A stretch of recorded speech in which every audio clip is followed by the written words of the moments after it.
LGBTIQA workers and services supporting LGBTIQA individuals, playing an important role in providing information and resources for their community and those supporting this community. The stall aims to support attendees to live well through improving connections to the local LGBTIQA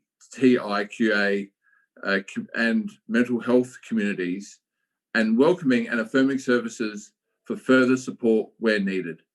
It seeks to improve LGBTIQA attendees' knowledge of strategies for enhancing wellbeing, as well as providing information about the challenges that are often faced by LGBTIQA individuals and how best to support those from this community in an inclusive manner. Please enjoy their video.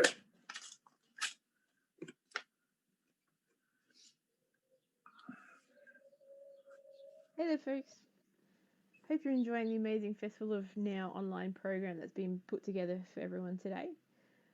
Like many people, I'm working from home at the moment, and I'm here to just give you a quick message for today's Rainbow Cluster or Rainbow Stall, which would normally be at the festival. Normally you'd find me there with a heap of wonderful colleagues and volunteers, but sadly this year we can't be there in person, and we've made you this special message. So everyone at the Rainbow Stall is part of the LGBTIQA+ community, and we belong to different services, organisations and community groups that are here to support or provide a social space for the LGBTIQA+ community in quite a few different ways. Each year we help host the Rainbow Stall so that people can come chat with us, get some information, learn about the LGBTIQA+ community and what services and social groups are around the state. We all know that this year has been quite tough for many of us during the coronavirus pandemic, and the LGBTI community have experienced many different challenges as well. All groups have had to stop meeting, and many of these have been the main source of social gatherings and interactions for many folk, especially if they have no one in their family or community that supports them. We've also had lots of events being cancelled, and they continue to be cancelled as well, in order to protect people and reduce the spread of the coronavirus. Our large Pride Festival held each year, the Feast Festival, was cancelled just last month, with many events unable to be held. In times of challenges like these, many folk have shown a huge amount of strength and creativity, often moving events and groups online or creating new things for folk to be part of. But for many, this isn't always safe to do so, or they don't have the equipment to connect online and often feel even more isolated than before.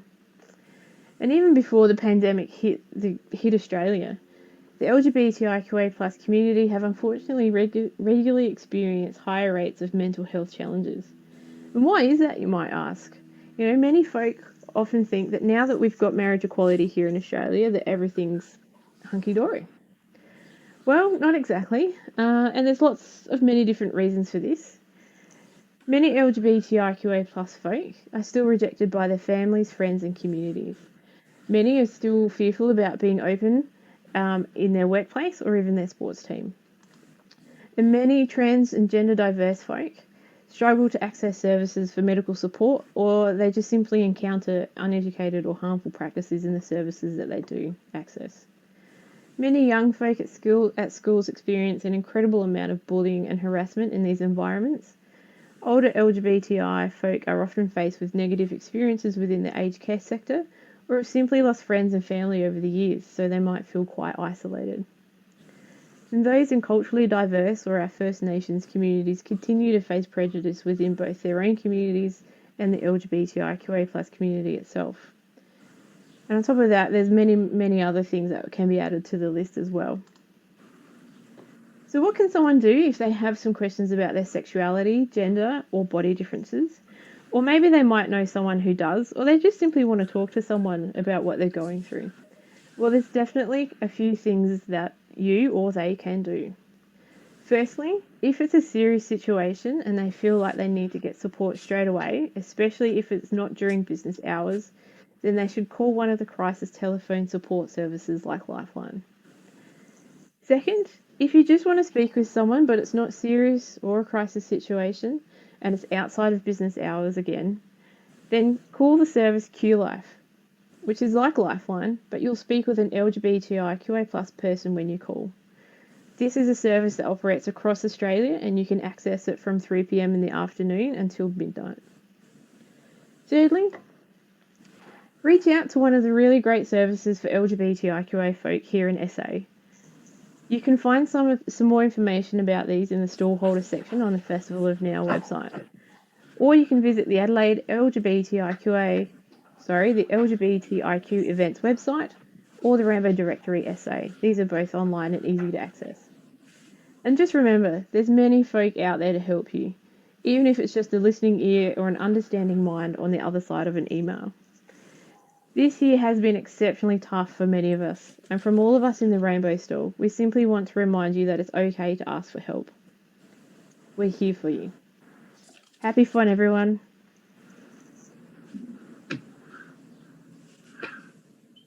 Thank you for that, the Rainbow Stall. That was very informative. And if you are struggling, reach out. This is what this festival is about. It's about helping people know that they belong, and introducing services to people that you can take advantage of, and get yourself or reach out. That's what. Now, next up in the program, we have live comedy from the beautiful. That guy. Well, let me just say,